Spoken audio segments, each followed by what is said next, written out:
Okay, everybody, I got some bad news. I think that Donkey Kong is in danger. I know it sounds insane, like you're gonna lock me up in a mental hospital and cram normal pills down my throat, but just please let me cook for a second. First of all, hello, I am Diddy Kong Racing for the Nintendo 64. One of the cringest things about me is that I am a Nintendo fan. And look, like, you can make fun of me for that, you know? I fit the bill. Millennial man with glasses, I have a huge reaction whenever anyone says that they haven't played a Zelda game. I bought a Switch 2. I have proof too. You think I wanted to buy this thing? It genuinely hurt my soul. You can make fun of me. You could say that Nintendo is an anti-consumer company. You could say I got nostalgia vision because why the hell am I playing this janky-ass Mario Sunshine game? It is aged into oblivion, but I'm gonna act like it hasn't. But one thing that I will not budge on, one thing that I will put my foot down on if I hear anybody say otherwise, Nintendo knows how to make a fucking video game. The only reason why I bought this thing is so I could play this game. That is one reason why I justified purchasing a Nintendo Switch 2.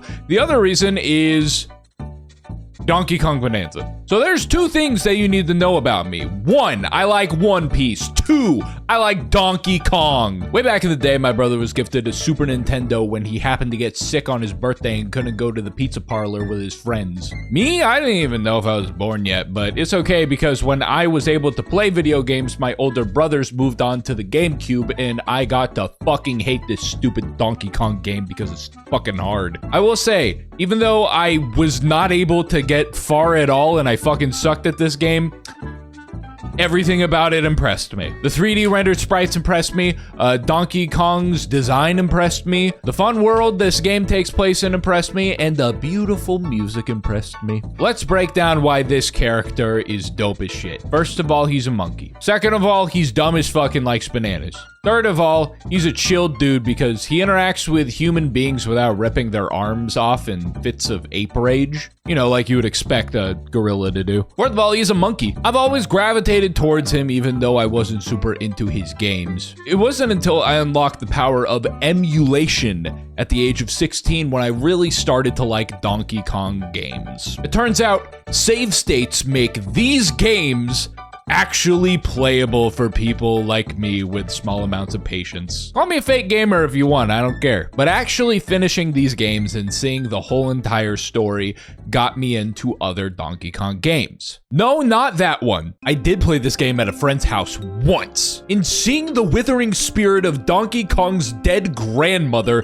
genuinely traumatized me. Bro, she died? Literally, why did they do that? Why did they canonize Wrinkly Kong's death for literally no reason? Why'd they have the scary ghost moan in there as well? This is the reason why I stopped playing Donkey Kong 64. I haven't played it since. Kinda glad I didn't, because from what I hear, that game is way too intense of a collectathon. Move forward to a couple months ago when the Switch 2 Direct dropped. A bombshell end with the announcement of Donkey Kong Bonanza. I never thought that we would ever get another 3D Donkey Kong game. I'm also surprised that they gave Donkey Kong a redesign. It's one of those things where you don't realize that a character is due for a redesign until you see what a modern take on Donkey Kong would actually look like. I love Mr. Kong's old design, but this new design is honestly wonderful and I love it. He's just so much more expressive. Anyways, the game. It looks incredibly good. It looks like it's made by the folks who made Mario Odyssey, probably the best 3D platformer made within the last decade. This is Nintendo justifying Switch 2 purchases. This is Nintendo going crazy style. This is Nintendo going ape shit. It looks phenomenal. Also, the story seems very interesting to me. Much like the previously mentioned anime One Piece, the story for the new Donkey Kong game has left-wing principles scattered throughout its story that dumb anime profile pic accounts on Twitter are probably going to misunderstand on purpose. Are you kidding me? I absolutely want to battle this evil corporation known as the Void Company that creates evil business soldiers to aid a CEO who arrogantly bathes himself in extravagant luxuries and displays of wealth, resources, and capital as a show of force meant to intimidate and silence the humble inhabitants of Ingot Island, and who is behind the massive banana wealth inequality that is plaguing the entire world with the goal of total and unilateral control over the entire working class. I mean, monkeys and ostriches and zebras and stuff. And here Donkey Kong is just a fucking dumbass monkey who doesn't like inequality strictly because inequality will get in the way of him and the friends he makes along the way eating all the bananas they want. They gave DK character development and made him the actual monkey version of Monkey D. Luffy. I don't know how they made me like Donkey Kong more, but they did it, man. This is all to say, I think that they made this game for me. Not you. Me.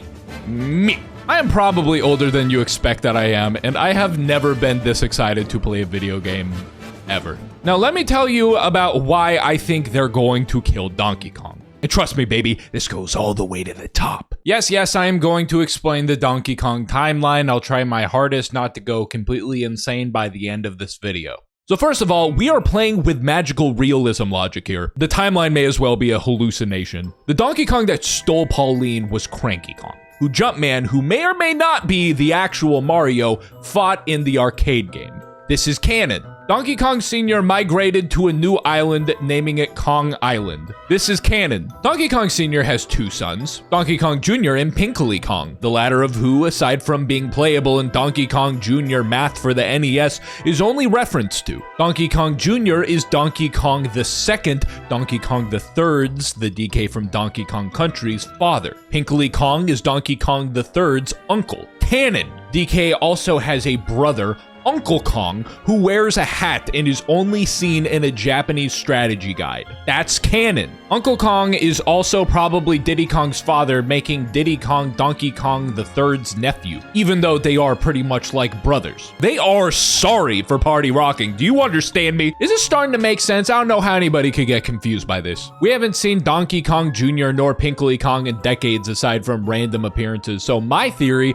is that they both died in the Great Ape War along with Uncle Kong. Headcanon. What about the Mario movie? Yeah, definitely that one. We're working with the multiverse, I guess. So at this point, we are pretty much caught up, but there are some inconsistencies. First of all, like I previously mentioned, it's kind of unclear whether or not Jumpman is actually Mario. The Donkey Kong versus Mario games fuck all of this up. They're really just improvising the timeline and hoping that it will fit together. There is enough evidence to say that Mario is Jumpman, but I think at one point Miyamoto said that they were two separate people, but Jumpman is definitely not Mario's dad. We know that for sure. Maybe it's another case of the multiverse, which if true, that proves that Kongs have the ability to traverse the multiverse. A power that if fallen into the wrong hands could be devastating. Also, the canonical ages of all these people are very confusing. So this is in fact the same Pauline from the arcade game. So many in-game pieces of evidence point towards this, which I guess either someone is lying or damn, Pauline ages like some fine wine. Cranky Kong had a whole ass child, suggesting that during the events of the arcade game, Cranky was, let's be charitable, about 18 years old. Factoring in the life expectancy of gorillas, that makes the most sense. So about 12 years past, Donkey Kong Jr. is 15 years old, the general age in which gorillas can start to father children, and Donkey Kong III is born. Donkey Kong III doesn't really seem to be a child or a teenager, so I'm gonna go ahead and just assume that he's around 15 years old, maybe a little younger than his prime, but still an adult. So if we accept that Donkey Kong is in fact an adult, that's roughly 3 decades minimum between the arcade game and Donkey Kong Bonanza. So that means that Pauline is roughly 50 to 60 years of age. We got a Marissa Tomei on our hands. Plus that age is a believable age for a mayor of a city to be, I guess. And it is possible for Cranky Kong to be alive at the age of mid-40s. And the gorilla lifespan is usually about 40 years, but you know, sometimes gorillas live longer than that. Maybe Cranky Kong is really healthy. I guess Wrinkly Kong wasn't healthy. So why the fuck is Pauline a child in this game? So there are 2 explanations. Number 1, this solidifies that Jumpman and Mario, that's his full name, canon, are 2 separate people and Pauline is 50 to 60 years old. Further in-game evidence that solidifies this theory is that Pauline meets Mario for the first time in Mario Odyssey, and she also has full memory of the events from the Donkey Kong arcade game. She deadass quizzes Mario on how she was captured by an ape. So this is a theory that is entirely possible. She is an adult in the beginning of Donkey Kong Bonanza and is turned into a child by some sort of underground cave magic. It's possible, but I don't really buy it. I don't know, that would just be weird.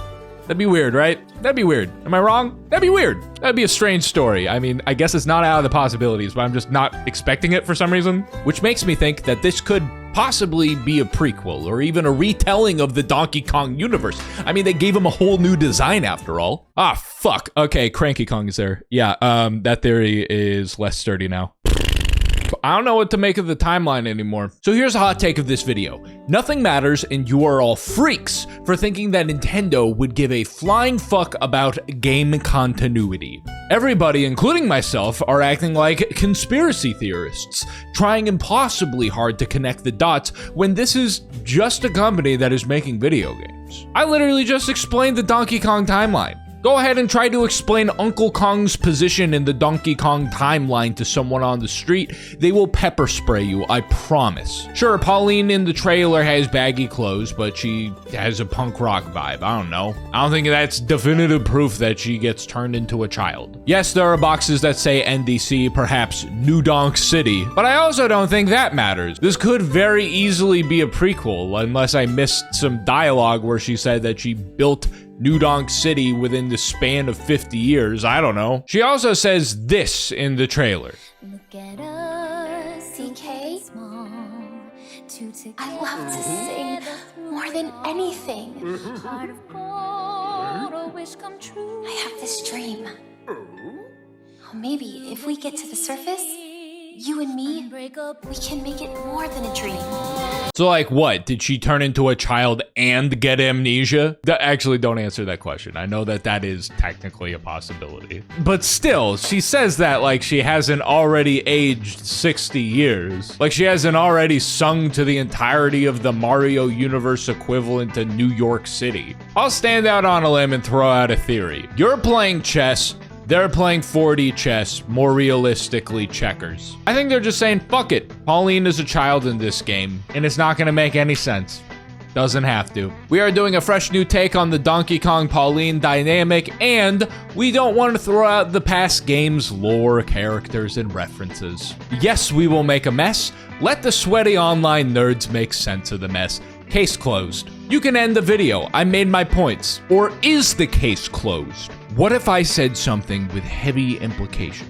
Something that put Donkey Kong in direct danger. Time travel, or more specifically, universal wormholes that can access time at different points. So yes, confirmed, Kongs have the ability to traverse space and time. That's why Miyamoto spent all those years on Kong Island. He killed Chunky Kong in order to obtain universal transcendence. Okay, I'll slow down. Have we ever asked ourselves, is there a possibility that these two people could not be the same character? Remember when I said that it's kind of silly to think that Pauline built New Donk City from the ground up? I was talking about this Pauline. If time travel is in play here, maybe this is Pauline's ancestor who did build New Donk City from the ground up. Maybe New Donk City was part of the dream that she was talking about.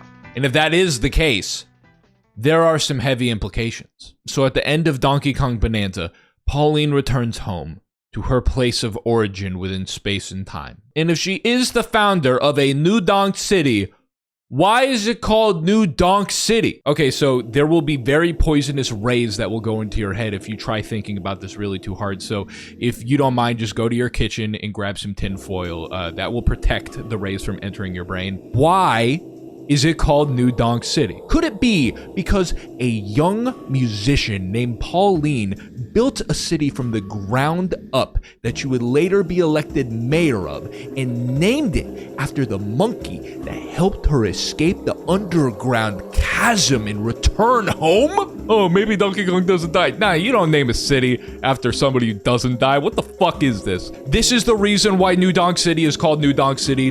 Donkey Kong died. Donkey Kong died. I don't think that's crazy to say. It's all connected. Even if Donkey Kong dies, this timeline is fucked, and I think that it's Cloud Atlas rules at this point. Nah, fuck that. Not confusing enough. This is Aronofsky's The Fountain logic. If Donkey Kong dies, saving Pauline, it's not gonna matter at all because you will still play as him in Mario Kart. Time and death are abstract concepts that are subjective experiences. Are we not all just loose strands of fabric that happen to intersect with each other and existing within the universe? The experience of life is equally as hauntingly chaotic as it is beautifully planned. Oh, Karen, they're not gonna do that. This is a kid's game. They're gonna traumatize children by having a funny monkey fucking die. Oh, yeah. Yeah?